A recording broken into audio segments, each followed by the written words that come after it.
মানে কি ফ্রেন্ডশিপের প্রপোজালও আছে? আরে আমি একটু ইউনিক ট্রাই করলাম আর কি।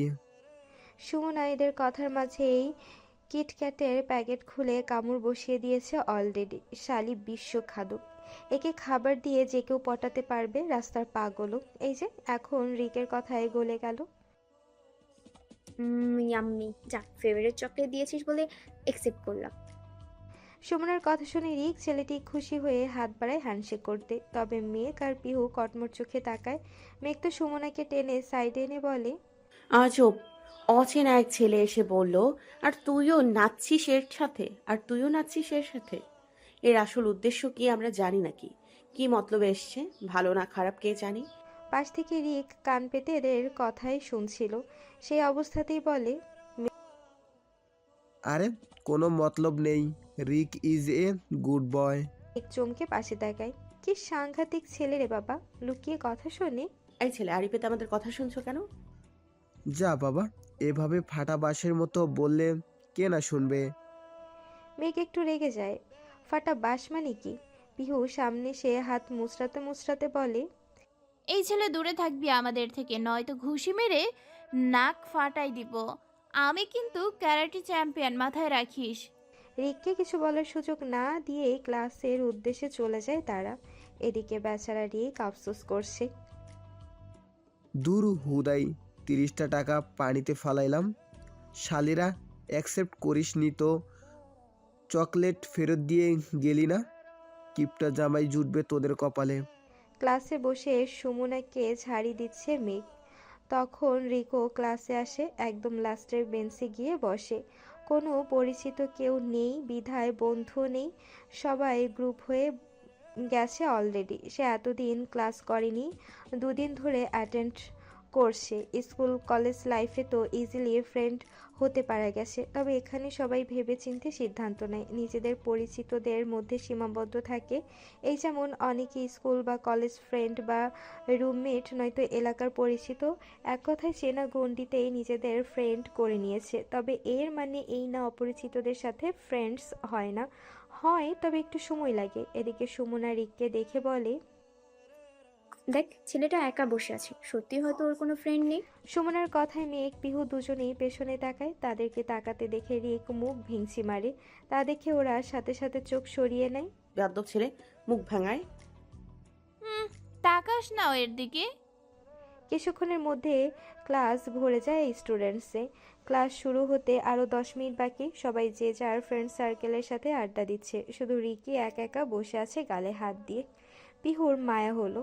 খারাপ লাগছে রে, আসলেই হয়তো এর কোনো ফ্রেন্ড নেই। আমিও প্রথম দিন ক্লাসে এসে এভাবে অসহায়ের মতোই বসেছিলাম, নিজেকে কেমন এতিম এতিম লাগেছিল। তাহলে চল, এর প্রপোজাল একসেপ্ট করা যায়। তবে বলছিস ওর সাথে ফ্রেন্ড হব? পিহু সন্ধিহান দৃষ্টিতে তাকায়। হওয়া যায়। ওকে দাঁড়া, একে ডেকে আনি। বলেই সুমনা পেছনে ফিরে রিককে ডাকে। সুমনা সামনে থেকে ডাকছে দেখে সে ব্যাগ রেখেই তাদের সামনে গিয়ে দাঁড়ায়। ভ্রুকুচকে বলে, কি সমস্যা? আমার মতো অবলা ছেলের 30টা টাকা মেরে শান্তি হয়নি, এখন আবার কি জন্য ডেকেছিস? এর কথা শুনে মেঘেরা হতভম্ব।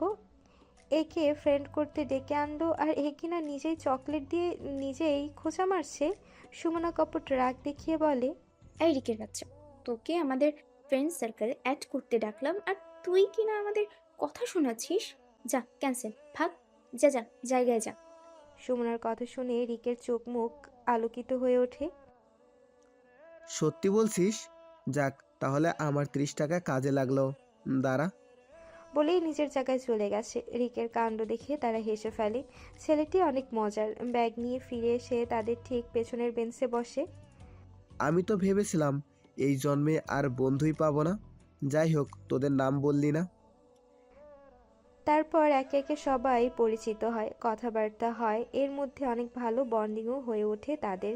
ছেলেটা অনেক মিশুক আর বাচ্চা সুলভ, ফানিও বটে। তাই তো এত তাড়াতাড়ি ভালো বন্ধু হয়ে উঠেছে। পৃথিবীর এই এক সম্পর্ক, বন্ধুত্ব, যা এক নিমিষেই গড়ে তোলা যায়।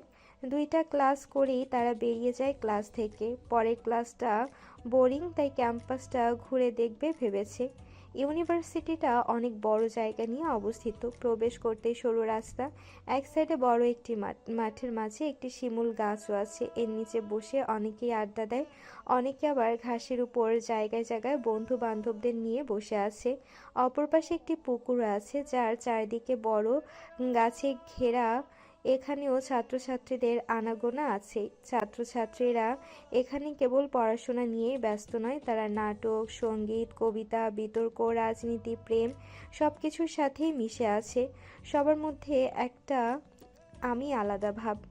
রুমমেটদের সঙ্গে গল্প, ক্যাম্পাস প্রেম, একতরফা ভালোবাসা, হোস্টেলের ঝগড়া সব মিলিয়ে এখানে দিনগুলো চলে যায় দুঃস্মৃতির মতো সুন্দর করে। এটা শুধু একটা ইউনিভার্সিটি না, এটা একটা ছোট্ট শহর। এখানে জীবন বইছে একেবারে নিজের ছন্দে। মেঘরা হাঁটতে হাঁটতে ক্লান্ত হয়ে ক্যান্টিনের দিকে যায়। কিছু খাওয়া দরকার, সবার পেটেই খিদে। সবাই টেবিলে বসতে এড়িয়ে গিয়ে খাবার অর্ডার করে আসে। তারা নিজেদের মতো আড্ডা দিচ্ছিল, তখনই হঠাৎ কোথা থেকে অনু এসে মেঘের সামনে দাঁড়ায়। চোখে মুখে প্রচণ্ড রাগ, তবে তা দমিয়ে রেখে মেঘকে উদ্দেশ্য করে বলে, আই এম সরি মেঘ, কালকে ভুলবশত তোমাকে চড় মেরেছিলাম, কিছু মনে করো না। মেঘ চোখ ছোট ছোট করে তাকিয়ে আছে, বুঝছে না এই মেয়ের মতলব কি। তখনই পিহু এক গ্লাস পানি নিয়ে অনুর মুখে ছুঁড়ে ফেলে। উপস, আই এম এক্সট্রিমলি সরি আপু, ভুলবশত পানি পড়ে গেছে, কিছু মনে করবেন না। আশেপাশের ছাত্রছাত্রীরা এতক্ষণে সার্কাস দেখতে লেগেছে। পিহুর কাণ্ডে সবার মধ্যে টিপি টিপি হাসির শব্দ, তবে কেউ তেমন হাসছে না অনু সিনিয়র বলে। এদিকে অনু এত বড় অপমান যেন মেনে নিতে পারছে না, সাথে সাথে হাত উঠায় পিহুকে মারার জন্য। তবে পিহু সাথে সাথে সে হাত ধরে ফেলে, এমনভাবে ধরেছে যে এখন অনু তার হাত ছোটাতে মুচড়ামুচড়ি করছে। কিন্তু পিহু না ছেড়ে তার হাত মুচড়ে পিঠের পেছনে নিয়ে মুখ বরাবর নিজের মুখ রেখে বলে, নিজের সীমানায় থাকবেন আপু, নয়তো ভুলে যাব আপনি আমাদের সিনিয়র। বলেই ছেড়ে দেয়। অনু হাত ছাড়া পেয়ে হাত ঘষতে থাকে, একদম লাল হয়ে গেছে। এত শক্তি একজন মেয়ে মানুষের। পিহুর দিকে লাল চোখে তাকিয়ে বলে, তোদের আমি দেখে নেব, জাস্ট ওয়েট অ্যান্ড সি। অনু যেতেই তার টেবিলে হাসির রোল পড়ে যায়। তবে বেচারা রিকের মাথার উপর দিয়ে গেল সব। তা দেখে তারা সব ঘটনা খুলে বলে। সব শুনে রিক তার ইউজ করা টিস্যু মেঘের উপর ঢিল মারে। এই গাধি, তখনই পাল্টা চর বসাতি। কিসের সিনিয়র জুনিয়র, আগে মাইরালো, এমন হবি। ভেজা টিস্যু তার উপর পড়ায় মেয়ে কপট রাগ দেখিয়ে কয়েকটা টিস্যু একসাথে করে রিকের দিকে ছুঁড়ে মারে, আর রিক মাথা এক সাইডে সরিয়ে নেয়, যার ফলে টিস্যু গিয়ে পড়ে অন্য কারোর উপর। রুদ্র তার গ্যাং সহ কেবলই প্রবেশ করেছিল। রুদ্রের মাথাটা ধরেছে, তাই সে কফি অর্ডার দিতেই কাউন্টারের দিকে এগোয়। ঠিক তখনই ডান সাইড থেকে একটি টিস্যু এসে তার বুক বরাবর লাগে। বিরক্তি নিয়ে পাশে ফিরতেই মেঘকে দেখে আরও বিরক্ত হয়ে যায়। মেঘ তো এদিকে ভয়ে নখ কামড়াচ্ছে। রুদ্র তাদের টেবিলের আর একটু সামনে গিয়ে কাট গলায় বলে, হাত তো ভালোই চলে, তা সময় মতো চলে না কেন? মেঘ অবাক হয়ে তাকায়, কিসের কথা বলছে। তবে পিহু রুদ্রের কথা ভালোই বুঝতে পারে। মেঘ ভয়ে ভয়ে বলে, ভাইয়া, আমি আপনাকে মারিনি, ওই রিককে মেরেছিলাম, সত্যি বলছি। রুদ্র এই মেয়েকে ভয় পেতে দেখে চরম লেভেলের বিরক্ত। নিজে প্রশ্ন করে, আমি কি বাঘ না ভাল্লুক যে ভয় পেতে হবে? ইডিয়েট একটা। মেসাজ দেখিয়ে ঝাড়ি দিয়ে বলে, সে তুমি যাকেই মারো, নিশানা তো আমার দিকেই তেড়ে আসে। স্টুপিড। বলেই চলে যায়। এদিকে মেঘ ভাবে হয়তো কালকের ব্যবহার আর এখনের এই কাজে উনি একটু বেশি রেগে আছেন তার উপর। তাই সে উঠে রুদ্রের পেছন পেছন যায়। ভাইয়া শুনছেন? রুদ্র পেছন ফিরে দেখে মেঘ, তাকে দেখে ভ্রু উঁচু করে, যার অর্থ কি দরকার। মেঘ বলে, আসলে কালকের জন্য ধন্যবাদ, আর আজকের জন্য সরি। ও, রুদ্রের ও শুনে মেঘের মুখটা চুপসে যায়। এত সুন্দর করে ধন্যবাদ বলল, আর ইনি কিনা নিরামিষ একটা। রুদ্রের আড়ালেই তাকে একটা ভেংচি কেটে চলে আসে। এদিকে রুদ্র হেসে ফেলে, কারণ সামনের জানালার গ্লাসে মেঘের ভেংচি মারা স্পষ্ট দেখা গেছে। বেড়াকে এভাবেই ভালো লাগে, এমন ভীতু একদম মানে না। মেঘ আজ হেঁটে বাসায় ফিরছে। হঠাৎ মেঘের চোখ যায় রাস্তার ধারের একটা রেস্টুরেন্টের পাশের ডাস্টবিনে ফেলে দেওয়া অর্ধেক খাওয়া বিরিয়ানির প্যাকেট থেকে একটা বাচ্চা ছেলে খাবার মুখে দিচ্ছে। এই কি করছো? এগুলো ভালো না। বলেই ছেলেটি হাত থেকে খাবার প্যাকেটটা ফেলে দেয়। বাচ্চাটি মেঘের দিকে অসহায় চোখে তাকিয়ে বলে। বাচ্চার মুখে এমন কথা শুনে মেঘ বাকরুদ্ধ বিস্ময় নিয়ে বলে। তোমার বাবা মা নেই? মেঘের ভেতরটা নাড়া দিয়ে ওঠে। চোখের সামনে ভেসে ওঠে তার অতীত। তার বাবা মারা যাওয়ার 3 বছরের মাথায় নানা নানির কথায় মা বিয়ে করেছিল। নতুন বাবা তাকে মেনে নেয়নি, তাই মা নানার বাড়িতেই রেখে যেতে বাধ্য হয়েছিল। তবে মেঘ নিজেকে সামলে নেয়, সেসব কথা বাদ দিয়ে ছেলেটিকে দেখে করুণা হয়। সে তাকে বলে। আসো আমার সাথে, এই সামনের রেস্টুরেন্টে। তারপর মেঘ ছেলেটিকে নিয়ে গিয়ে কিছু খাবার কিনে দেয়। যেতে যেতে ছেলেটার মাথায় হাত দিয়ে বলে। কিছু একটা কাজ খুঁজে করার চেষ্টা করো। এসব ময়লা খাবার খেও না, অসুস্থ হয়ে যাবে, বুঝেছো? এদিকে দূর থেকে রাহুল মেঘের কাজকর্ম দেখছে। তার চোখে মুখে ছিল মুগ্ধতা, বিস্ময় আর এক নতুন অন্যরকম অনুভূতি, যার নাম সে নিজেও জানে না। এই মেয়েকে যতবার দেখেছে তার থেকে চোখ ফেরানো দুষ্কর হয়ে পড়েছে। নতুন নতুন রূপে দেখেছে, কখনো ভীতু, কখনো হাসি খুশি, আর এখন এক মায়াময়ী মেঘ। রাহুল নিজের অজান্তেই মেঘের মধ্যে আটকে ফেলে নিজেকে। হঠাৎ রাহুলের ধ্যান ভাঙে বাইকের শব্দে। রুদ্র বাইক নিয়ে দাঁড়িয়ে আছে, বিরক্তিতে উচ্চারণ করে বলে। কে যাবি নাকি এখানেই থাকবি? তাহলে আমি চলে যাচ্ছি। না না, আমিও যাব। বলেই বাইকে উঠে যায়। রুদ্রের কেমন জানি অন্যরকম লাগছে রুদ্রকে। রাহুল রুদ্রের ফুফাতো ভাই, আবার ছোটবেলা থেকেই তাদের বন্ধুত্ব, তাই হয়তো ছোটখাটো চেঞ্জও অতি সহজেই ধরে ফেলে। রুদ্র শান্ত কণ্ঠে জিজ্ঞেস করে। কাহিনী কি? রাহুল থতমত খায়। মানে কিসের কাহিনী? কোনো কাহিনী নেই। রুদ্র চুপ থাকে, আর কিছুই জিজ্ঞেস করেনি। তবে কয়েক মিনিট পর রাহুল আবার বলতে লাগে। দোস্ত, একটা মেয়েকে ভালো লেগেছে। রুদ্র অবাক না হয়ে বলে। তাহলে তো ফুপিকে বলতেই হয়। ধুরো, মজা না, সিরিয়াস আমি। তো তো জিজ্ঞেস কর, ওই নে সেই মেয়ে। কেন? তোর প্রেমিকাকে চিনে আমি কি করব? রাহুল একটু হতাশ হয়। এই শালা যে রসকসীন জানার কথা। তো পছন্দ করিস, প্রপোজ করে ফেল। আসলে আমি শিওর না সে আমাকে নিয়ে কি চিন্তা করে। তাহলে একটু টাইম নে। তবে ভয় লাগছে যদি রিজেক্ট খাই। ঠিকানা বলিস, বাসা থেকে তুলে এনে দেবো। রুদ্রের কথায় রাহুলের মুখে প্রাপ্তির হাসি ফুটে ওঠে। পেছন থেকে রুদ্রের গলা জড়িয়ে ধরে। এই ছেলেটা ছোটবেলা থেকেই তাকে সাপোর্ট করে। কেউ কিছু বলার আগে রুদ্র তার সামনে ঢাল হয়ে দাঁড়ায়। পরের দিন ক্লাসে আসতে সুমনা আর রিকের যুদ্ধ লেগে যায়। মূলত পসিবলের বিপরীত শব্দ নিয়ে ঝামেলা। বললাম না ডিস পসিবল। সুমনা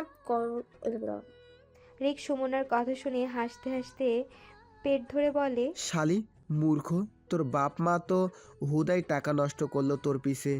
এটা ডিম্পসিবল না, অ্যানপসিবল হবে। এদিকে মেঘ নীরব দর্শক হয়ে এদের কাহিনী দেখে যাচ্ছে।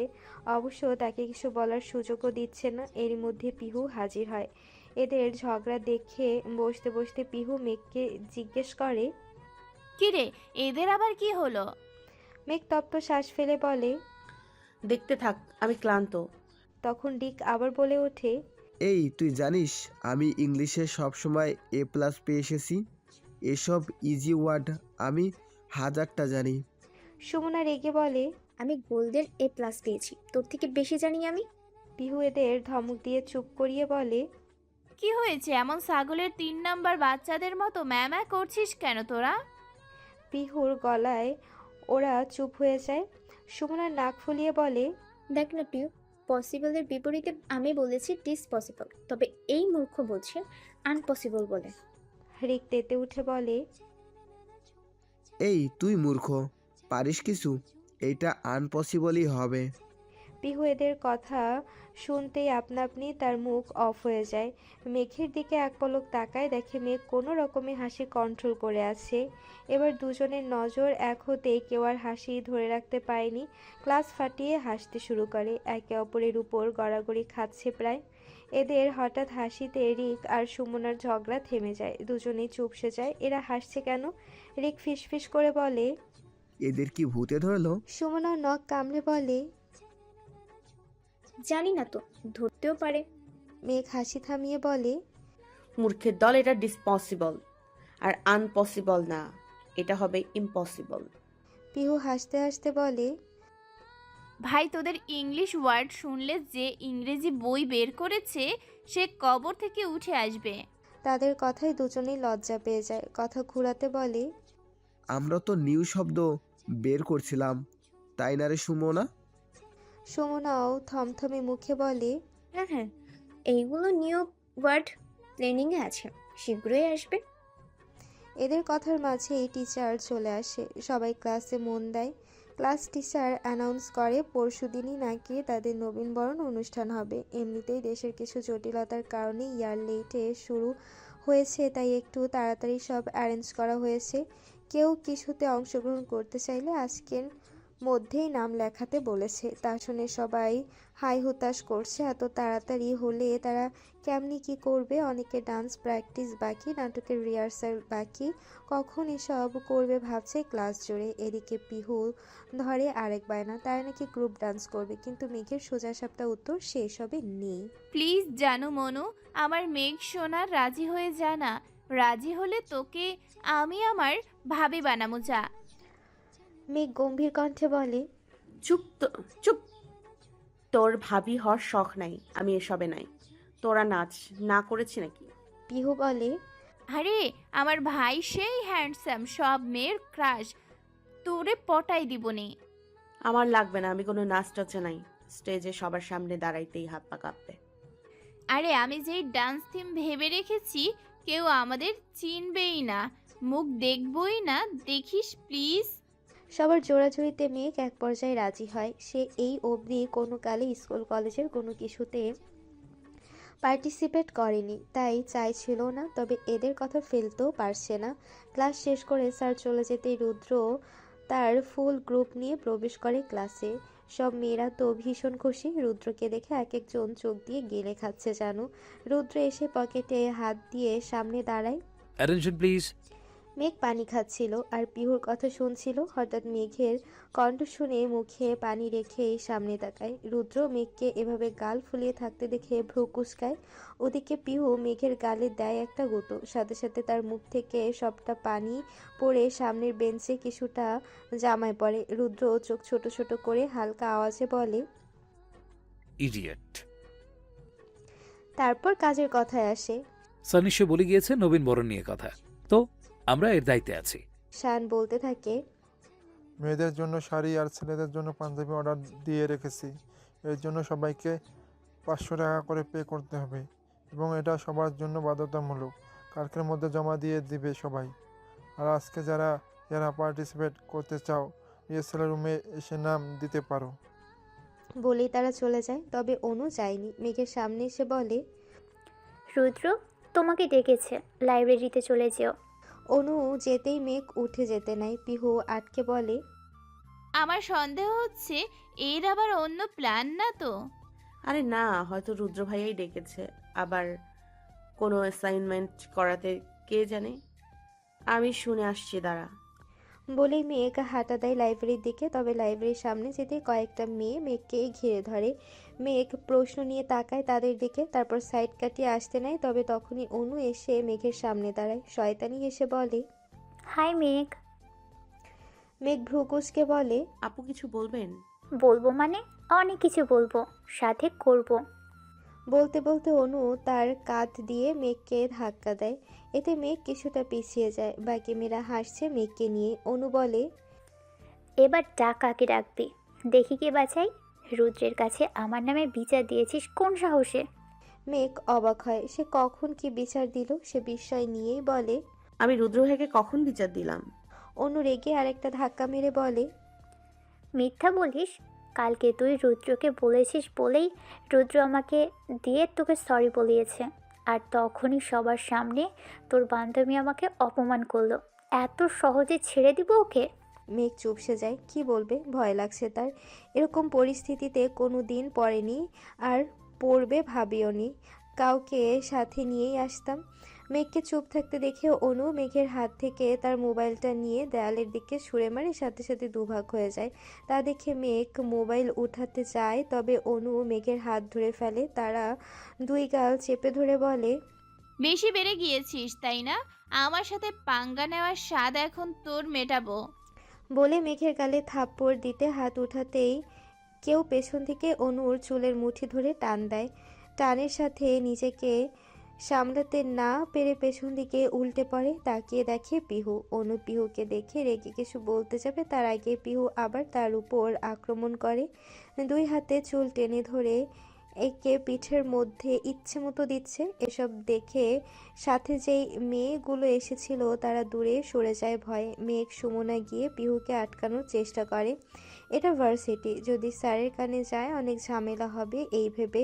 তবে পিহুর সাথে পেরে উঠছে না। এদিকে অনুর অবস্থা খারাপ। ধস্তাধস্তির এক পর্যায়ে অনু পিহুকে ধাক্কা মেরে নিজের থেকে সরায়। পিহুর রাগে শরীর কাঁপছে। সে আবার যায় অনুকে ধরতে, তবে মেঘ সুমনা আটকে দেয় তাকে। ছাড় আমাকে। এরে তো সাহস কত বড় এর! অনুর চুলের 12টা বাজিয়ে দিয়েছে, মুখ একদম লাল হয়ে আছে, ভ্যাচানি মার খেয়ে ব্যথায় কাঁদছে। পিহু একে আবার বলে, এই তোকে না ওয়ার্ন করেছিলাম মেঘের থেকে দূরে থাকতে, সিনিয়রদের মতো থাকতে।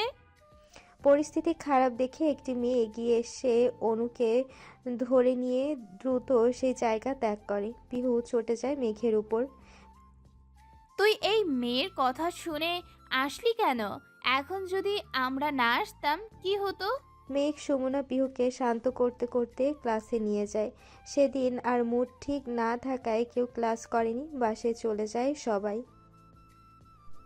সকাল থেকে বৃষ্টি হচ্ছে। মেঘের আজ ভার্সিটি যাওয়ার ইচ্ছে নেই, তবু যেতে হচ্ছে বিচ্ছুগুলোর জন্য। রাস্তা পুরো ফাঁকা, আশেপাশে কোনো গাড়িও নেই। এই ঝুম বৃষ্টিতে কেই বা বের হবে? অগত্যা বাধ্য হয়ে ছাতা মাথায় দিয়ে হাঁটতে থাকে। সামনে যদি কোনো রিক্সা পায় সেই আশায়, তবে প্রায় অর্ধেক পথ যেও কোনো খালি রিক্সার দেখা মেলেনি। হঠাৎ মেঘের চোখ যায় রাস্তার পাশে এক বয়স্ক মহিলার দিকে। মাথায় একটা ওড়না দিয়ে নিজেকে ঢাকার চেষ্টা করে, এই বৃষ্টির মাঝেই এগিয়ে যাচ্ছে। তবে এতে তেমন কিছুই লাভ নেই, ভিজেই গেছে। মেঘের ভীষণ মায়া লাগলো। সে আশেপাশে তাকিয়ে মহিলাটার কাছে গিয়ে তাকে নিজের ছাতাটা দিয়ে দেয়। মহিলাটি মেঘের দিকে করুণ চোখে তাকিয়ে মুখে সে কি অমায়িক হাসি। সেই হাসিতে যেন মেঘের জন্য অঢেল দোয়া সম্মান বলে দিচ্ছে। মেঘও হালকা হেসে দৌড়ে গিয়ে পাশের ছাউনির নিচে দাঁড়ায় বৃষ্টি কমার আশায়। প্রায় 30 মিনিট পর বৃষ্টি পড়া বন্ধ হয়। এর মধ্যে একটি রিক্সাও পেয়ে যায়। সে তাড়াতাড়ি উঠে পড়ে। ভার্সিটিতে পৌঁছাতে পৌঁছাতে 10টা 10 বেজে গেছে। অলরেডি প্রথম ক্লাস শেষ হয়ে গেছে। তাড়াহুড়া করে করিডোর পেরিয়ে ক্লাসে দিকে এগোয়। দোতলার 3 নাম্বার ক্লাসটা তাদের। মেঘ দোতলায় উঠে প্রথম ক্লাস পেরিয়ে যেতে হঠাৎ কেউ তার হাত ধরে টান দিয়ে ক্লাসের ভেতর ঢুকিয়ে সাথে সাথে দরজা বন্ধ করে দেয়। দরজা জানালা বন্ধ হয়, ক্লাস অন্ধকার হয়ে আছে। মেঘ হঠাৎ ঘটনায় নিশ্চুপ হয়ে যায়। পরক্ষণে সে আশেপাশে তাকিয়ে দেখার চেষ্টা করে, তবে ব্যর্থ। অন্ধকারে কিছুই দেখছে না। ভয়ের চোটে সে কাঁপা কাঁপা গলায় বলে, কে কে? তবে অপর পাশ থেকে কোনো উত্তর আসেনি, শুধু নিঃশ্বাসের শব্দ হচ্ছে। মেঘ পুনরায় জিজ্ঞেস করে, কে? কথা বলছে না কেন? এবারও কোনো উত্তর আসেনি, তবে সামনের ব্যক্তিটি তার দিকে এগিয়ে আসছে। তা সে বেশ বুঝতে পারছে। মেঘের বুক ধড়ফড় করছে। তাড়াতাড়ি পিছিয়ে গিয়ে অন্ধকারেই হাতড়িয়ে দরজার কাছে যেতে চায়, তবে তার আগেই সেই লোকটি মেঘের হাত ধরে ফেলে। মেঘের শরীর কেঁপে ওঠে। লোকটার শরীরে থেকে আসছে তীব্র পুরুষালী সুবাস। তা আস্তে আস্তে আরও তীব্র হচ্ছে। ছেলেটি একদম মেঘের কানের কাছে মুখ নিয়ে আসে, কানের লতির সাথে ঠোঁট ছুঁই ছুঁই ফিসফিসিয়ে বলে, শ্শ্, এত তারা কিসের তোমার? মেঘ থমকে যায় কণ্ঠটি শুনে। একটা রুক্ষ অথচ কোমল স্বর।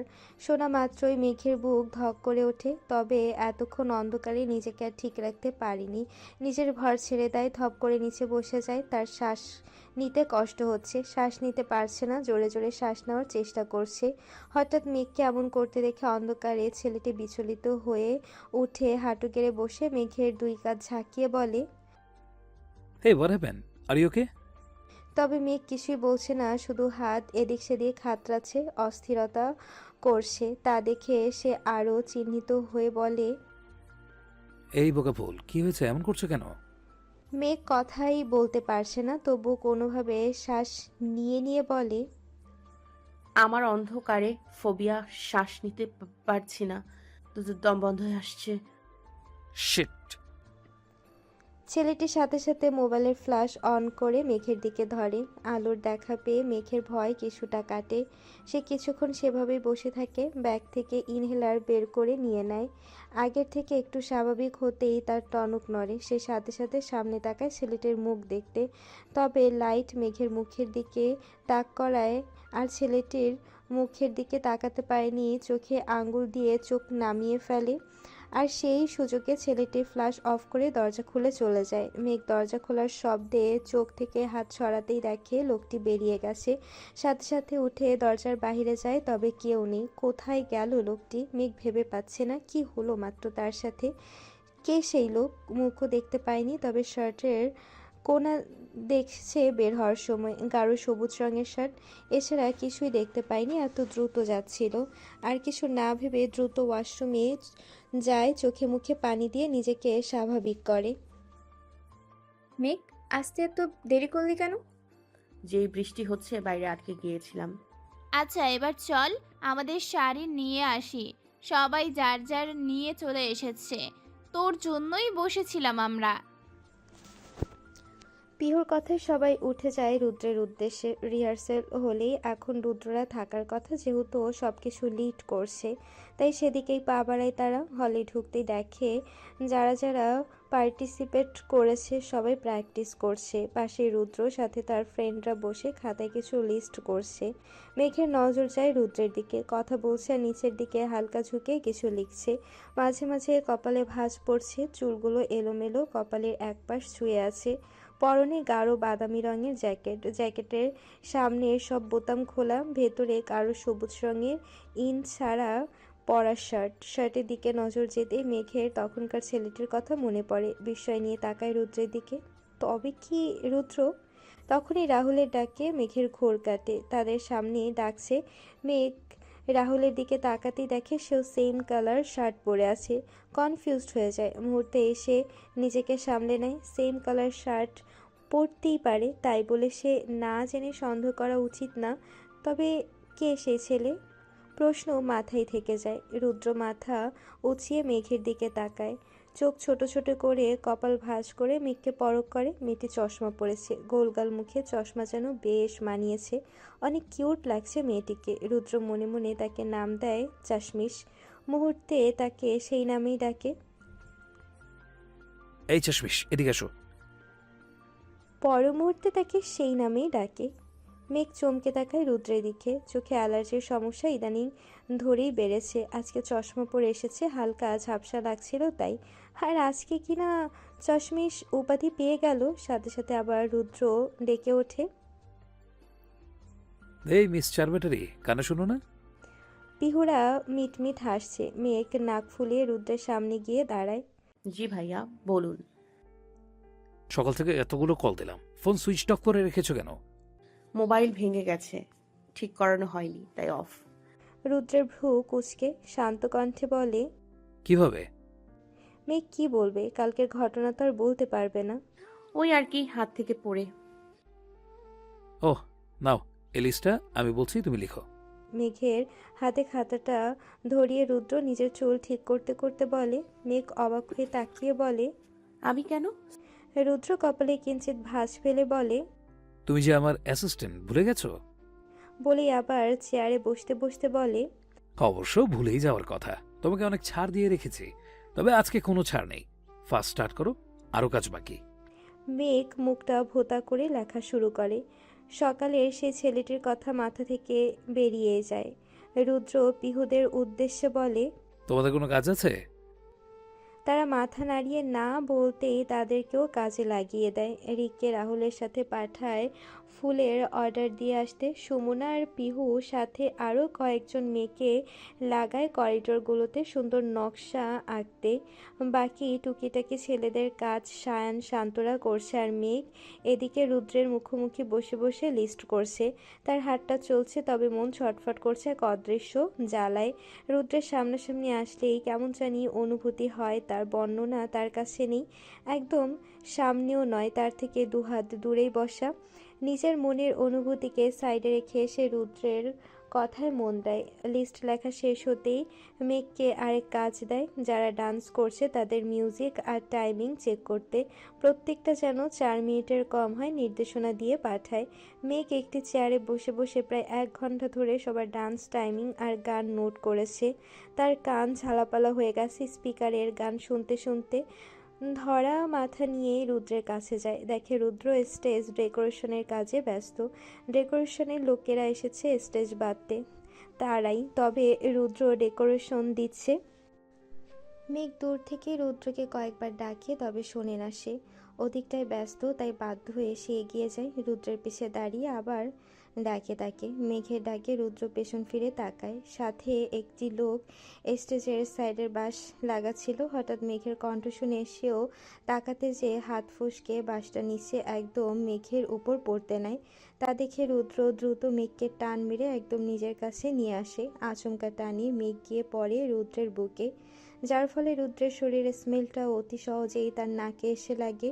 তার চেনা চেনা লাগছে স্মেলটা, তবে বেশিক্ষণ ভাবতে পারিনি। মেঘের মাথা যেয়ে বাড়ি খায় রুদ্রের থুতনিতে।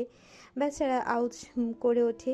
মেঘ তড়িঘড়ি করে দূরে সরে আসে। রুদ্র চোখ মুখ কুঁচকে থুতনি ঘষছে, ফর্সা হওয়ায় একদম লাল হয়ে গেছে। বেশি ব্যথা পেয়েছে ভেবে ভীতু কণ্ঠে বলে, সরি সরি সরি। রুদ্র নিজের থুতনি ঘষতে ঘষতে রেগে বলে, এই মেয়ে এত কেয়ারলেস কেন? দেখো নি এদিকে স্টেজ বাজছে, জায়গাটা রিস্কি, এখানে আসতে গেলে কেন? ইডিয়েট, নিচে তো বেঁচে গেলে, মাঝে আমি ব্যথা পেলাম। উফ। মেঘ রুদ্রের কথা না শুনেই দ্রুত সেখান থেকে চলে যায়। রুদ্র রাগী চোখে তার যাওয়া দেখে বেয়াদব বলে সম্বোধন করতে ভোলে না।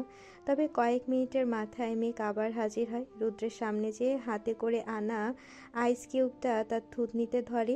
রুদ্র সামনের একটি লোককে কিছু বলতে ব্যস্ত ছিল। হঠাৎ তার ঠান্ডা অনুভব হতেই নিচের দিকে তাকায়, দেখে মেঘ আইস কিউব নিয়ে এসেছে। কিছুটা অবাক হয়, পর মুহূর্তে বলে, এই মেয়ে আবার এসেছো এই জায়গায়? মেঘ কিছু একটা ভেবে শান্ত স্বরে বলে, পরে চিল্লায়েন, এখন এই সাইডে আসুন তো। বলে মেঘ নিজেই রুদ্রের হাত ধরে পাশের চেয়ারের দিকে হাঁটা দেয়। রুদ্র পুরাই থ হয়ে গেছে, সে যেন জমে গেছে, হাত পা ঠান্ডা হয়ে আসছে মেঘের হঠাৎ স্পর্শে। সে শুধু মেঘের সাথে পায়ে পা মেলাচ্ছে। মেঘ রুদ্রকে চেয়ারে বসিয়ে থুতনিতে অনেকক্ষণ আইস দিয়ে ধরে রাখে। রুদ্র কিছুই বলছে না, শুধু মেঘকে দেখছে। মেয়েটাকে অন্যরকম লাগছে তার। প্রায় 5 মিনিট পর মেঘ হাত সরিয়ে নেয়। রুদ্রের দিকে তাকাতেই তার টনক নড়ে, সজ্ঞানে আসে। নিজের কাজ নিজের বোধগম্য হতেই লজ্জারা ঘিরে ধরে। কি করছিল সে? দ্রুত রুদ্রের হাতে খাতাটা দিয়ে সেই জায়গা ত্যাগ করে। এদিকে রুদ্র তাকিয়ে আছে মেঘের যাওয়ার পানে। পরক্ষণেই মাথা চুলকায়। মেয়েটা লজ্জা পেয়েছে, তবে বেশ বুঝতে পেরেছে তার গালের লাল আভা আর লাল হয়ে যাওয়া নাকটাই তার লজ্জার সাক্ষী। মেঘ, পিহু, সুমনা বাসে যাওয়ার জন্য বের হয়। রিক অলরেডি চলে গেছে। হালকা বৃষ্টি হচ্ছে এখনও। মেঘকে পিহু ছাতা দিয়ে এগিয়ে রাস্তার পাশের একটি ছাউনির নিচে দাঁড় করিয়ে যায়। যদিও সে বারবার বলছিল তার গাড়িতে যেতে, ড্রপ করে দিবে, তবে মেঘ না করে দেয়। অনেকক্ষণ দাঁড়িয়েও গাড়ি পাচ্ছে না, আবার সেই ঝুম বৃষ্টির শুরু। এখন কেমনে কি করবে? ছাতাও নেই যে হেঁটে যাবে। হঠাৎ সেখানে একটি ছেলে এসে দাঁড়ায়, দেখতে বকাটে টাইপের। মেঘ তাদের দেখে এক সাইডে হয়ে দাঁড়ায়। ছেলেগুলো মুখে সিগারেট নিয়ে মেঘকে উপর থেকে নিচ অব্দি স্ক্যান করছে। মেঘ খুবই আনইজি ফিল করছে, বারবার ওড়না ঠিক করছে, তবু ছেলেগুলোর চোখ সরছে না। উল্টো সিগারেটের ধোঁয়া উড়োয়, চারপাশে সিগারেটের গন্ধ ছড়িয়ে পড়ে। মেঘ মুখ চেপে ধরে, তার এই গন্ধ সহ্য হয় না। মেঘকে এভাবে দেখে একটি ছেলে বলে ওঠে, কি ঢং! দিন শেষে ভাতারের সিগারেট খাওয়া ঠোঁটেই চুমা লয়, আবার এইখানে ভাব মারায়। ছেলেটার কথা শুনতেই বাকিরা হেসে ওঠে। মেঘ শক্ত হয়ে দাঁড়িয়ে আছে, তাকাচ্ছেও না তাদের দিকে। ছেলেগুলো আজেবাজে গান গাইতে লাগে। মেঘের ভীষণ অস্বস্তি হচ্ছে। হঠাৎ একটি কালো গাড়ি এসে মেঘের সামনে থামে। মেঘ সেদিকে তাকাতেই দেখে পিহু ছাতা নিয়ে এগিয়ে আসছে। মেঘ তাকে দেখে একটু সাহস পায়। দ্রুত সেও এগিয়ে গিয়ে পিহুর ছাতার নিচে যায়।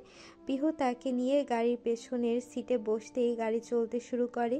মেঘ দীর্ঘশ্বাস ফেলে বলতে লাগে, বাঁচালি বোন। ছেলেগুলো এত বাজে, কি সব বাজে ইশারা করছিল, সিগারেটের ধোঁয়া উড়াচ্ছিল। পিহু কিঞ্চিত রেগে বলে। তোকে টাচ করেনি তো? মেঘ ভয়ে ভয়ে বলে। না, তবে আর কিছুক্ষণ থাকলে হয়তো। আর বলেনি বেচারি, এমনি ভীতু, তার উপর এমন সিচুয়েশনে পড়েছে। এদিকে কেউ একজন মেঘের কথা শুনতেই চোয়াল শক্ত হয়ে যায়, কপালের রগ ফুলে ওঠে। মোবাইলে কাউকে মেসেজ পাঠায় ছেলেগুলোকে যেন আমি সন্ধ্যার মধ্যেই গোডাউনে পাই। মেঘ তার অ্যাড্রেস আগেই বলে দিয়েছিল। তার বাসার সামনে আসতে মেঘ বলে ওঠে, ড্রাইভার আঙ্কেল ডান পাশের গেটের সামনে দাঁড়ান, ওই যে ব্লু কালার গেট ওইটা। মেঘের মুখে ড্রাইভার আঙ্কেল নাম শুনতেই গাড়ি থামিয়ে সামনে ড্রাইভিং সিটে বসা রুদ্র পেছনে ফিরে তাকায়, বিস্ময় ভরা চোখে বলে। হোয়াট?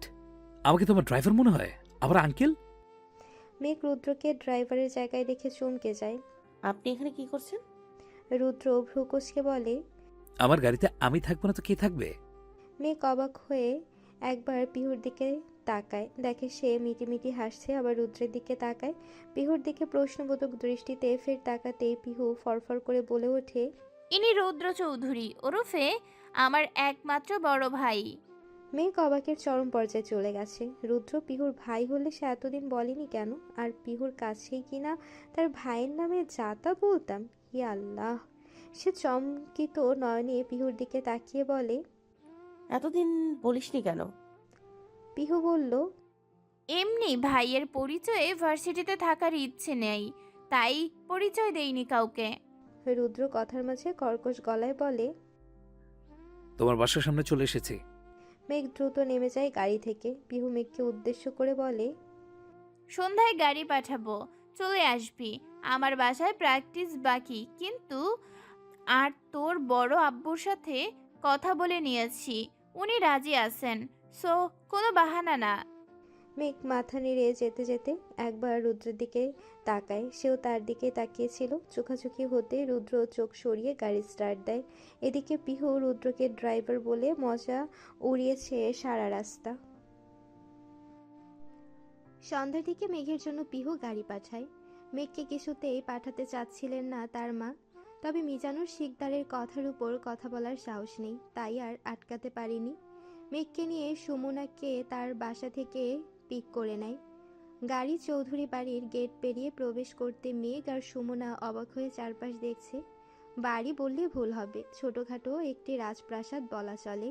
গেট দিয়ে ঢুকতে সরু রাস্তা, এক পাশে গ্যারেজ, অন্য পাশে সুইমিং পুল, পেছনের দিকটায় হয়তো বাগান, গাছপালা দেখা যাচ্ছে। সুমনা মেঘকে বলে, পিউরা এত বড় লোক, অথচ তাকে দেখে বুঝতেই পারিনি আমাদের সাথে একদম সাধারণ হয়ে থাকে। মেয়েটির মধ্যে অহংকার নেই। তখনই পিহু বেরিয়ে আসে, দৌড়ে এসে তাদের জড়িয়ে ধরে। তোরা কি এইখানেই দাঁড়িয়ে থাকবি? চল ভেতরে চল। দুজনের হাত ধরে হাঁটা দেয়। বাড়িতে প্রবেশ করতেই চোখ জুড়িয়ে যায় তাদের, যেন শৌখিনতায় মোড়ানো এক জগৎ। আধুনিক আসবাবপত্রের সুন্দর কম্বিনেশন দেখে যে কেউ বলবে বাড়ির লোকজন খুবই রুচিশীল। পিহু একে একে সবার সাথে মেঘ আর সুমনাকে পরিচয় করিয়ে দেয়। পিহুর মা দাদির তো মেঘকে ভীষণ ভালো লেগেছে। কিছু সময়ের মধ্যে পিহুর দাদির সাথে বেশ আড্ডা জমিয়েছে মেঘ। তার মধ্যে আবার পিহুর মা সিদ্দিকা চৌধুরী তাদের নাস্তাও দিয়ে যায়। নাস্তা করে পিহুর সাথে তার রুমে চলে যায় মেঘ আর সুমনা। তোর বাপ যে পররাষ্ট্রমন্ত্রী, একবারও তো বললি না। সুমনার প্রশ্নে মেঘ সুমনা দুজনেই প্রশ্নাত্মক দৃষ্টিতে তাকিয়ে আছে। পিহু দীর্ঘশ্বাস ফেলে বলে, কারণ আমি সত্যিকারের বন্ধুত্বের স্বাদ চাচ্ছিলাম, নিজের মতো বাঁচতে চাই, নিজের পরিচয়ে। বাবার পরিচয় শুনলে সবাই আমাকে অনেক প্রায়োরিটি দেয়, তবে ওগুলো লোক দেখানো। স্কুল কলেজে অনেক মানুষ পাশে পেয়েছি, তবে মন থেকে কাউকে পাইনি।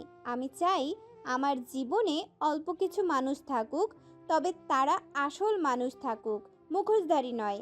পিহুর কথা শেষ হতেই মেঘ সুমনা তাকে জড়িয়ে ধরে। মেঘ আশ্বাস দিয়ে বলে, আমরা আছি না? সুমনা ফাইজলামি করে বলে, হুম, ভাবিস না তোর বাপ পররাষ্ট্রমন্ত্রী বলে তোকে আমরা ভয় পাবো। I don't care. তার মধ্যে রিকো এসে পড়ে। পিহু সবাইকে ডান্স থিম বলে, সাথে তার রেডি করা কস্টিউমও দেখায়। পিহুর ডান্স থিম আর কস্টিউম দেখে সবাই একসাথে কি বলে ওঠে। আরে ভাই, এটাই তো মজা। আমরা ডান্স প্লাস এটা সবাইকেই এন্টারটেইনও করব। প্লিজ প্লিজ, না করিস না। আমার অনেক দিনের শখ ছিল আমার ফ্রেন্ডদের নিয়ে এভাবে নাচতে। পিহুর রিকোয়েস্টে সবাই নিজের কস্টিউম পরে নেয়। বোরখার উপর সাদা ওড়না দিয়ে হিজাব পরা আর মুখে পাউডার দিয়ে সাদা করে নিয়ে ভূত সেজে নেয়। কস্টিউম পরার পর এক একজন নিজেদের দেখে হাসতে হাসতে গড়াগড়ি খাচ্ছে প্রায়। রিক তো হাসতে হাসতে বলে, বইন, তোদের আসল রূপে এই প্রথমবার দেখলাম। ভালোই হয়েছে রূপ বদলে থাকিস। এই রূপে কারোর সামনে গেলে হার্ট অ্যাটাক করতো। Damn sorry. রিকের কথায় পাল্টা জবাবে পিহু বলে, আর তুই যে ছেলে থেকে মেয়ে হয়ে গেলি, তোকে কি ওইটা বলবো? রিকের মুখটা চুপসে যায়। এই 3 বেডির ফ্রেন্ড হয়ে কত কি যে করতে হচ্ছে জীবনে, এখন আবার মেয়েও বানাই দিছে। বেচারা নিজের সম্মান বাঁচাতে মুখটা বন্ধ রাখে। তারপর সবাই ডান্স স্টেপ প্র্যাকটিস করতে লাগে। প্রায় 1 ঘন্টা করে সবাই টায়ার্ড হয়ে বসে পড়ে। সুমনা হতাশ হয়ে বলে, আরে না, আর ভালো লাগছে না নাচতে। মেঘও সম্মতি দেয়। পিহুরও সেম অবস্থা। রিক এদের এই অবস্থা দেখে বলে, চল লুকোচুরি খেলি। মেঘ অবাক হয়ে বলে, এখন এই অবস্থায় আর আমরা কি বাচ্চা? আরে খেলতে গেলে বাচ্চা বড় লাগে নাকি? আয়, পিহুদের বাড়িটা বড় আছে, খেলতে পারবো। রিকের কথায় সুমনা পিহু রাজি হয়। তারপর আর কি, সবাই সাক্ষী মিলিয়ে মেঘ চোর হয়। মেঘকে এক সাইডে চোখে হাত দিয়ে দাঁড় করিয়ে দিয়ে বাকিরা লুকাতে চলে যায়। বেচারি মেঘ চোখ বন্ধ করে 1 থেকে 10 অবধি গোনে, তারপর খুঁজতে বের হয়। পিহুর রুম থেকে বেরিয়ে এসে আশেপাশে তাকায়। লম্বা এক করিডোর পেরিয়ে ছাদের সিঁড়ি, দোতলায় টোটাল 5টা রুম। পিহুর রুমের পাশে 2 রুম আর অপোজিটে আরও 2 রুম। সামনের রুমগুলোর দরজা বাইরে থেকে লাগানো দেখে মেঘ করিডোর ধরে সামনে এগোয়। আশেপাশে তাকিয়ে একটাতেও দেখতে পাচ্ছে না। ছাদে গেল নাকি ভেবে সিঁড়ির দিকে এগোতেই সিঁড়ির আগের রুমের দরজা খোলা দেখে ভাবে হয়তো এখানেই কেউ লুকিয়েছে। আস্তে আস্তে দরজাটা হালকা খোলে। ভেতরে আধো অন্ধকার। আশেপাশে তাকাচ্ছে, কাউকে দেখছে না। হঠাৎ ওয়াশরুমের দরজা খোলার শব্দে সেদিকে তাকায় মেঘ। রুদ্র একটু আগেই বাহির থেকে ফিরেছে। মাত্র গোসল করে ওয়াশরুম থেকে বের হতেই দরজার দিকে চোখ যায়। হালকা আলোতে এমন ভূতের মতো কাউকে দেখে, কে এইটা দেখতে রুদ্র এগিয়ে যায়। এদিকে মেঘ রুদ্রকে শুধু টাল পড়া অবস্থায় দেখে এক চিৎকার দিয়ে দ্রুত চোখে হাত দিয়ে বেরিয়ে যায়। মেঘের চিৎকারে রুদ্রের পা থেমে যায়। নিজের দিকে তাকাতেই সে তড়িঘড়ি করে দরজা লাগায়। শালা দরজা লাগাতেই ভুলে গেছি। অন্যদিকে সুমনা রুদ্রের রুমের বাইরের ছোট্ট একটি ক্যাবিনেটের পেছনেই লুকিয়েছিল। এদিকটায় হালকা আলো। মেঘের চিৎকারে এসে বেরিয়ে আসে দেখতে কি হয়েছে। তবে মেঘ দ্রুত বের হয়ে আসায় আর সুমনাও সামনে থেকে দ্রুত আসায় দুজনেই ধাক্কা লেগে একজন আরেকজনের দিকে তাকাতেই ভূতের মুখ দেখে হালকা আলোয় ভয় পেয়ে কেঁপে ওঠে।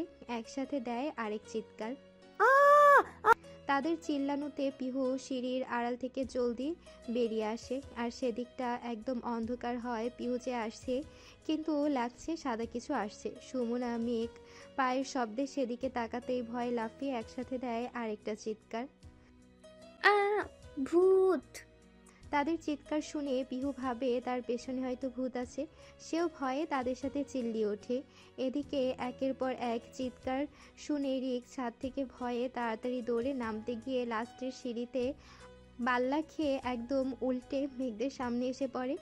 এর হঠাৎ আগমনে সবাই আরেকটা বাড়ি কাঁপিয়ে চিৎকার দেয়। এদিকে এমন চেঁচামেচি শুনে বাড়ির সবাই নিচ থেকে উপরে উঠে আসে। রুদ্র টি শার্ট ট্রাউজার পরে বের হয়ে আসে।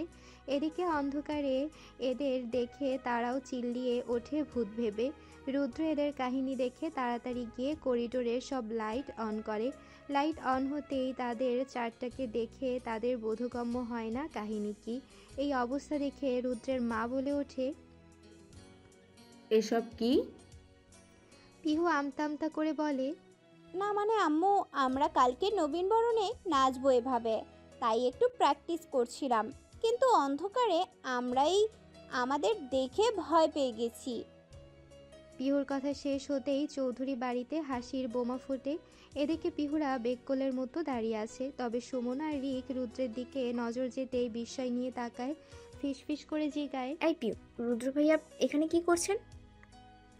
পিহু নর্মালভাবেই বলে, তার বাপের বাড়ি সে থাকবে না? রিক সুমনা হালকা জোরে বলে, মানে রুদ্র ভাই আমার বড় ভাই। পিহুর কথায় তারা আরও অবাক হয়। এতদিন বলল না কেন, সেই প্রশ্ন তাদের চোখে। মেঘ হঠাৎ রুদ্রের দিকে তাকাতে লক্ষ্য করে তার হাসি। ওনার হাসি সুন্দর, বিশেষ করে ওনার দাঁতগুলো সুন্দর। দুই পাশের দাঁতের কোণা বের হয়ে আছে যেন ভ্যাম্পায়ার। তবে হাতের দিকে নজর যেতেই ভ্রু কুঁচকে আসে। পিহুর মায়ের কথায় ধ্যান ভাঙে তাদের। উনি সবাইকে চেঞ্জ করে নিচে যেতে বলেছে ডিনার করতে। তার কথায় সবাই চেঞ্জ করতে চলে যায় পিহুর রুমে। তবে মেঘ রুদ্রের সামনে যায়। মেঘকে তার সামনে দেখে ভ্রু নাচিয়ে ইশারায় জিজ্ঞেস করে কি হয়েছে। মেঘ রুদ্রের হাতের দিকে তাকিয়ে বলে, আপনার হাত কাটলো কিভাবে? রক্ত বের হচ্ছে তো এখনো, মনে হচ্ছে থেতলে গেছে। রুদ্র মেঘের কথায় হাতটা লুকিয়ে ফেলে, কঠিন গলায় বলে, তোমার এত কিছু দেখতে কে বলেছে? যাও চেঞ্জ করে নিচে নামো। রুদ্রের হালকা ধমকে মেঘ আর সাহস করে কথা বাড়ায় না। পিহুর রুমে চলে যায়। তারপর রাতের খাবার খেয়ে নিচে নামে পিহুর সঙ্গে। যদিও তারা খেতে চাচ্ছিল না, তবে রুদ্রের মা তাদের না খাইয়ে ছাড়বে না বলে দিয়েছে। তাই বাধ্য হয়ে টেবিলে যেতেই দেখে তাদের পরিবারের সবাই বসে আছে। পিহু মেঘদের তার বাপ চাচার সাথেও পরিচয় করিয়ে দেয়। তবে এদিকে একজন যেন মেঘকে দেখে নিজের হুঁশে নেই, এক ধ্যানে তাকিয়ে আছে, মনে মনে আওড়ায়, এই মেয়েকে আমার লাগবে। খাওয়া দাওয়া পর্ব চুকিয়ে মেঘদের তাদের বাড়িতে পৌঁছে দিয়ে আসে। আজ নবীনবরণ অনুষ্ঠান, 10টার মধ্যেই সবাই উপস্থিত হবে। মেঘের আসতে একটু লেট হয়ে যায়। গেট দিয়ে ঢুকতেই পুরো ক্যাম্পাস চোখে পড়ে, নতুন রূপে সাজিয়ে তুলেছে চারিদিক। মেঘ সোজা স্টেজের দিকে চলে যায়, সবাই ওদিকেই। রুদ্র স্টেজের দিকটাই ছিল। হঠাৎ কল আসায় সাইড নিয়ে বেরিয়ে আসে। কথা বলতে বলতে দোতলার বারান্দায় এসে দাঁড়ায়। কথা বলার মাঝেই হঠাৎ চোখ যায় নিচে দাঁড়িয়ে থাকা মেঘের দিকে। রুদ্র ঠিক জানে না সে কখন থমকে দাঁড়িয়েছে। দূর থেকে চোখে পড়ল মেঘ নীল শাড়িতে। কোলাহলের মধ্যে হঠাৎ যেন সময় থেমে গেল। তার নীল শাড়িটা বাতাসে দুলে উঠছে, চুলগুলো খোলা, চোখে একরাশ ব্যস্ততা, ঠোঁটে নীরবতা। কিন্তু রুদ্রের চোখে সে যেন এক নিঃশব্দ বিস্ফোরণ ছিল।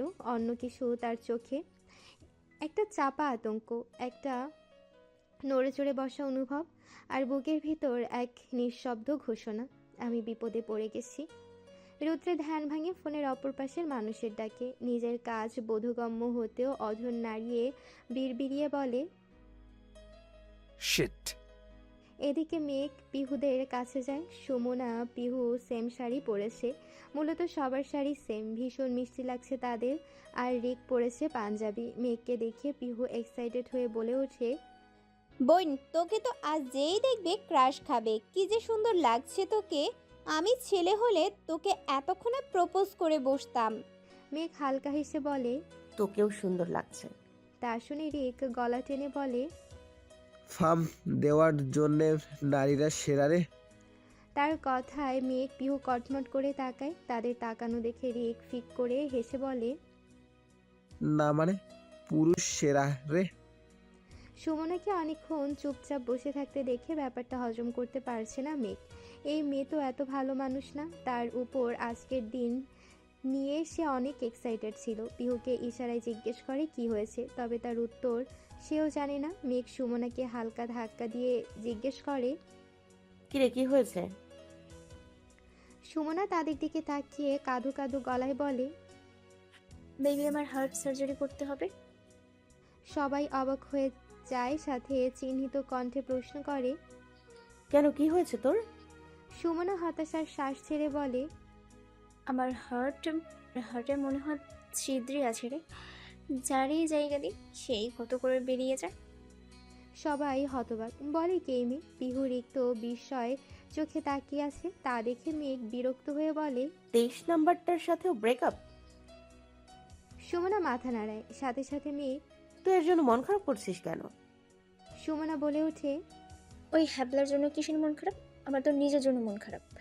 শালার জন্য কালকে সারা রাত জেগেছিলাম। এ দেখ আমার চোখের নিচে ডার্ক সার্কেল পড়েছে। শালা সারা রাত কথা বলে ফজরের সময় ব্রেকআপ করেছে। ব্রেকআপ করতি আগে কর, তাহলে ঘুমায় যেতাম। কালকে সারাদিন রূপচর্চা করেছি আজকে অনুষ্ঠানের জন্য, কিন্তু কালকে রাত জেগে সব বৃথা হয়ে গেল রে। আজকে আমাকে দেখতে খারাপ লাগছে, কেউ পছন্দ করবে না রে। সুমনার দুঃখের আসল রহস্য শুনে সবাই হতবাক। হাসবে নাকি কাঁদবে বুঝে উঠতে পারছে না। পরক্ষণেই হাসির রোল পড়ে যায়। এদিকে সব স্টুডেন্টস গেটের দিকে যাচ্ছে। নবীন বরণে ইনভাইটেড গেস্টরা চলে এসেছে, তারাও এগিয়ে যায় সেদিকে। ভলেন্টিয়াররা তাদের ফুল দিয়ে অভ্যর্থনা জানায়। প্রধান অতিথি হিসেবে রুদ্রের বাবা এরশাদুল চৌধুরীকে প্রিন্সিপাল স্যার স্পেশালভাবে নিজে এগিয়ে গিয়ে নিয়ে আসেন। তারপর শুরু হয় ভাষণ। স্টুডেন্টদের জন্য সব থেকে বোরিং টাইম। এক একজন হামি দিচ্ছে ভাষণ শুনতে শুনতে। এক পর্যায়ে তা শেষ হয়। তখন সবাইকে কিছুক্ষণের জন্য ব্রেক টাইম দেওয়া হয়। এর মধ্যে যারা নাচে, গানে বা নাটকের নাম দিয়েছে তারা কস্টিউম চেঞ্জ করে নেয়। মেঘরাও তাদের ড্রেস আপ পরে নেয়। শাড়ির উপরেই কালো বোরখা পরেছে আর মুখে পাউডার, চোখে কালি লাগিয়ে নেয়। ব্যাস, প্রথমে একটা গান হয়, তারপর দুইটা নাচের পর এবার তাদের নাচের পালা। সবাই স্টেজের পেছনে এসে দাঁড়ায়। রুদ্ররা এদিকে এইসব মেনটেন করে স্টেজে পাঠাচ্ছে। তাদের ডাকতেই উঠে আসে। তখনই মেঘের নজর যায় রুদ্রের দিকে। নেভি ব্লু পাঞ্জাবি আর সাদা পায়জামা পরা রুদ্রের মুখে আজ ভীষণ ব্যস্ততা। রুদ্রের পাঞ্জাবির হাতা গোটানো, ঘামে ভেজা কপাল, চোখে কিছুটা ক্লান্তি, তবু সেই চোখে কিছু আছে, এক ধরনের মনোযোগ আর নেতৃত্ব। রুদ্র হয়তো এক ঝলক দেখেও ছিল মেঘকে, তবে দেখা মাত্র ফিক করে হেসে ফেলে। এতে মেঘ কিছুটা লজ্জা পায় বটে। হঠাৎ স্টেজে কয়েকটা ভূতের বেশে মানুষের আগমনে সব স্টুডেন্টস নিশ্চুপ হয়ে যায়, কৌতূহল নিয়ে চেয়ে থাকে। মেঘ, পিহু, সুমনা, রিক চারজনই মঞ্চের মাঝখানে। চোখে বড় কালো কালি, মুখে সাদা পেইন্ট, মাথায় সাদা কালো হিজাব আর কালো বোরখায় যেন নান মুভির ভূতে রিক্রিয়েট করতে চেয়েছে। পেছনে আরও কয়েকজন সাথী সাদা কাপড়ে মোড়ানো কনফিউজড লুক। ব্যাকগ্রাউন্ডে বাজছে। সাথে সাথে সবাই সেম স্টেপে নাচতে শুরু করে। তার সঙ্গে সঙ্গে পুরো মাঠ হৈ হৈ করে চিৎকার করে ওঠে। কেউ সিটি বাজাচ্ছে, কেউ হাততালি, কেউ আবার জায়গা থেকে লাফিয়ে ওঠে। তারা প্রতিটি স্টেপ মিলিয়ে নাচছে। গানের বিটে বিটে গালে আঙ্গুল দিয়ে ঘুরে দাঁড়ায়, তো আবার কখনো কোমরে হাত দিয়ে ও বেবি ডল মেয়ে শোনে দিল। সবাই বেশ এনজয় করছে, মুখে অট্টহাসি। স্যাররাও হাসছেন হালকা। শেষ বিটে সবাই একসাথে ঘুরে দাঁড়ায়। মাঠের সবাই দাঁড়িয়ে যায় একসাথে। পুরো মাঠে হাসির বিস্ফোরণ। তালিতে ফেটে পড়ে। কিছু স্টুডেন্টস রীতিমতো মিছিল দিচ্ছে বেবি ডল, ভূতের রিংটন চাই এই বলে। অতপর তারা নাচ শেষে স্টেজ থেকে নেমে যায়। মেঘরা চেঞ্জ করে নেয়। মেঘ শাড়ির কুচি ঠিক করতে করতে এগোচ্ছে। পিহুরা তার অনেকটা আগেই। হঠাৎ একটি মেয়ে দ্রুত আসায় মেঘের সাথে ধাক্কা লাগে। মেঘ সহ মেয়েটি নিচে পড়ে যায়। এভাবে পড়ায় মেঘের ঠিক করা কুচিটা আরও এলোমেলো হয়ে যায়। কোমরেও বেশ ভালোই ব্যথা পেয়েছে। সাথের মেয়েটি সাথে সাথে উঠে মেঘকে টেনে উঠায়। মেঘও কিছু না বলে চুপচাপ মেয়েটির পিছে পিছে যায়। মেঘকে নিয়ে ক্লাসের সামনে যায়। মেয়েটি দরজার পাশে দাঁড়ায়। মেঘ ক্লাসে ঢুকে শাড়ি ঠিক করার উদ্দেশ্যে, তবে ক্লাসে ঢুকতেই হঠাৎ দরজা বন্ধের শব্দে পেছনে ফিরে তাকায়। পিহু হাঁটার মাঝে হঠাৎ মেঘকে না দেখতে পেয়ে ভ্রু কুঁচকে যায়। গেল কই এই মেয়ে? রিক আর সুমনাকে যেতে বলে সে পেছন দিকে আবার যায় তাকে খুঁজতে। কিছু দূর যেতেই কারো ডাকে পা থেমে যায় পিহুর। মাথা ঘুরিয়ে তাকিয়ে দেখতে পায় উজ্জ্বল শ্যামলা রঙের সুদর্শন পুরুষের। মুখে চাপদাড়ি, চোখে নর্মাল গ্লাস, চুলগুলো ব্রাশ করা, একটু বড় হয়, কিছুটা উঠে উঠে আছে। নেভি ব্লু পাঞ্জাবিতে বেশ মানিয়েছে। ছোটোখাটো একটা ক্রাশ খেয়ে বসে আছে পিহু। ছেলেটির আবার ডাকে হুঁশ ফেরে, নিজেকে স্বাভাবিক করে বলে, কি সমস্যা? কানে কি দেখেন না আমি যে যাচ্ছি? ডাকছেন কেন? ছেলেটা হক চকিয়ে যায়, অবাক কণ্ঠে বলে। পিহুর নিজেরও বোধগম্য হয় কী সব যাতা বলছে। পর মুহূর্তে নিজেকে ঠিক প্রমাণ করতে কোমরে 2 হাত দিয়ে বলে, যেহেতু আমি বলেছি সেহেতু ঠিক বলেছি। ইয়োর এনি সমস্যা? ছেলেটি হালকা হেসে বলল। পিহুর কথায় সায় দিতেই তার ভাবটা আরেকটু বেড়ে যায়। আবার তাকে বলল, ডেকেছেন কেন? পিহু চোখ ছোট ছোট করে বলল। দেখে তো লাগছে এখানে রেস্টুরেন্ট, তা নতুন নাকি? ছেলেটি হালকা মাথা নেড়ে বলে। পিহু ভাবে তাদের ক্লাসমেট হয়তো, তাই তাকে আর কিছু বলার সুযোগ না দিয়ে পিহু বলে, নতুন এসেই সিনিয়রের সাথে বেয়াদবি? সালাম ছাড়া কথা? দাঁড়ান, স্যারকে বিচার দেব, টিসি দিয়ে বের করে দিবেন। পিহুর কথায় ছেলেটা কি বুঝলো না জানে না, তবে মুখটা একটু ভীতু করে বলে। পিহু ফলোমি বলে তাকে অফিস রুমের দিকে নিয়ে যায়। মেঘ পেছনে তাকিয়ে দেখে আসিফ তার দিকে তাকিয়ে দাঁত কেলিয়ে হাসছে, আর একটু সামনে এগিয়ে এসে বলে, হাই মেঘ, তোমাকে আজ সেই লাগছে। মেঘ কিছুটা পিছিয়ে যায়, ভয় হচ্ছে। দরজা বন্ধ কেন? আপনি এখানে কেন? আর দরজা বন্ধ করেছেন কেন? বলেই সে দরজা খুলতে এগিয়ে যেতে নেয়, তবে আসিফ তার সামনে এসে দাঁড়ায়। এত যাওয়ার তাড়া কিসের? এখনো তো অনেক কিছু বাকি। হঠাৎ অনেকগুলো গোলাপ ফুল বের করে হাঁটু গেড়ে বসে যায় মেঘের সামনে। তার চোখে অদ্ভুত ঝলক, ঠোঁটে হাসি নয়, এক ধরনের শকুনি ভঙ্গি। সে বলে, আমি তোমাকে ভালোবাসি মেঘ। তোমাকে দেখার পর থেকে আর কোনো দিকেই নজর আটকানো যাচ্ছে না। কি জাদু করেছো আমায়। মেঘ কি বলবে ভেবে পাচ্ছে না, মাথায় চিন্তা। এখন যদি ডিরেক্ট রিজেক্ট করি, ক্লাসে তো সে একা, যদি খারাপ কিছু করতে চায়। সে বুঝ দিয়ে বলল। দেখুন ভাইয়া, আগে দরজা খুলুন। আসিফ হুট করে এসে মেঘের হাত ধরে ফেলে। মেঘ 2 পা পিছিয়ে যেতে নিয়েও পারেনি। আসিফ করুণার সুরে বলে, ভয় পাচ্ছ? ভয় পেও না, আমি কিছুই করব না যদি তুমি রাজি হয়ে যাও। মেঘ চুপ। সে হাত ছাড়ানোর চেষ্টা করছে, তাকে চুপ থাকতে দেখে আসিফ রেগে যায়। তুই আমার গার্লফ্রেন্ড হওয়া, আমি তোকে এই সেমিস্টারের টপ রেজাল্ট করাই দিব, কেমন? পরপর আবার বলে ওঠে, তুই একবার রাজি হ, দেখবি ক্যাম্পাসে সবার সামনে তোকে নিয়ে তাক লাগিয়ে দিব। এমন মেয়ে তো আমার পাশে ফিট হবি, তুই কিছু বলার সাহস পাবি না, সবাই ভাবি রাখবে। মেঘ থমকে যায়। এতটা বাজে প্রস্তাব সে আশা করেনি। মেঘ ভয় পায়, পিছিয়ে যায় আসিফের সামনে থেকে। নরম গলায় বলে, না ভাইয়া, আমি এসব কিছু চাই না, প্লিজ আমাকে যেতে দিন। মেঘের মুখে এই কথা শুনতেই আসিফের মুখের হাসি মিলিয়ে যায়। চোখে এক মুহূর্তে হিংস্রতা ভেসে ওঠে। হঠাৎ সামনে এগিয়ে এসে মেঘের চুলের মুঠি ধরে ফেলে। মেঘ তৎক্ষণাৎ ভয় পেয়ে চিৎকার করতে যায়, কিন্তু আসিফ মুখের খুব কাছে এসে ফিসফিস করে বলে, ওই রুদ্রটার জন্যই না, তার জন্যই তো রিজেক্ট করলি আমাকে। আবার চিৎকার করে বলে, এই শালা আমার সব জিনিস কেড়ে নেয়, এখন তোকেও নিয়ে নেবে। মেঘের কিছুই মাথায় ঢুকছে না। চুলে শক্ত করে ধরায় ব্যথায় চোখ মুখ কেচে বন্ধ করে নেয়। আসিফ আবার কণ্ঠে ক্ষোভ নিয়ে বলল। তার চোখে তখন ঘৃণা, ক্ষোভ আর বিকৃত আনন্দ। মেঘ আত্মচিৎকার করতে চায়, ছটফট করে বের হওয়ার চেষ্টা করে, কিন্তু আসিফ তখন পাগলের মতো আচরণ করছে। মেঘের আঁচলে টান দেয়, তবে মেঘ 2 হাতে শক্ত করে ধরে রেখেছে বিধায় সরাতে পারছে না। তা দেখে রেগে মেঘের গালে পরাপর 3-4টা থাপ্পড় মারে। অকথ্য ভাষায় গালিগালাজ করছে। মেঘ গলা ফাটিয়ে চিৎকার করছে, তবে কেউ শুনছে না। শুনবে বা কিভাবে? সবাই যে মাঠে।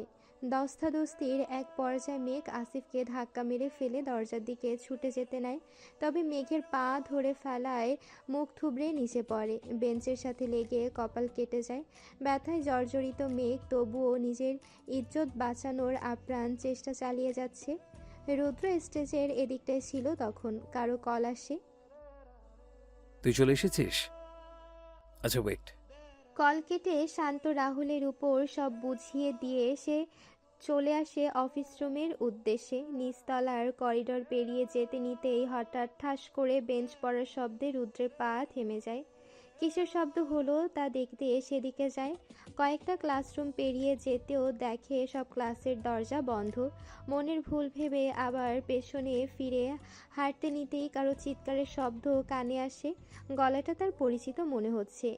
কারো কোনো বিপদ হলো না তো ভেবে এসে সেদিকে আবার দ্রুত পায়ে আগায়। সব ক্লাসের দরজা খুলে চেক করতে করতে লাস্টের ক্লাসটার দরজা ভেতর থেকে অফ দেখে। সে বাইরে থেকে কয়েকবার দরজায় বাড়ি দেয়। এদিকে মেঘ বাইরে থেকে দরজার করাঘাতের শব্দে আরও চিৎকার করে ওঠে। কাঁদতে কাঁদতে বলে, কে আছেন? সাহায্য করুন প্লিজ। আসিফও থেমে যায়। এদিকে তো কারো আসার কথা না। কে আসলো? তবে সে দ্রুত মেঘের দিকে আবার এগিয়ে যায়। মেঘের শাড়ি আধখোলা, পেট স্পষ্ট। আসিফ সেদিকে হাত বাড়িয়ে নখ বসিয়ে দেয়, টেনে নিজের কাছে নিয়ে আসে। মুখ বাড়াতে নিবে অমনি পেছন থেকে কারো থাবায় মেঘকে ছেড়ে দেয়। পেছনের ব্যক্তিটি তাকে তার দিকে ঘোরাতেই আসিফ দেখতে পায় রুদ্রের মুখ। চোখে যেন আগুন ঝলসে। আর কিছু ভাবার সময় না দিয়ে আসিফের নাক বরাবর একটি ঘুষি মেরে দেয়। সাথে সাথে গলগলিয়ে রক্ত বেরোতে থাকে। শরীরের সব শক্তি দিয়ে আসিফকে সমানে মেরে যাচ্ছে। আত্মার অবস্থা তার। তবুও রুদ্রের থেকে নিজেকে বাঁচানোর চেষ্টা। একসময় রুদ্রের হাতের বাঁধন ঢিলে হতেই সে ধাক্কা দিয়ে দৌড়ে বেরিয়ে যায়।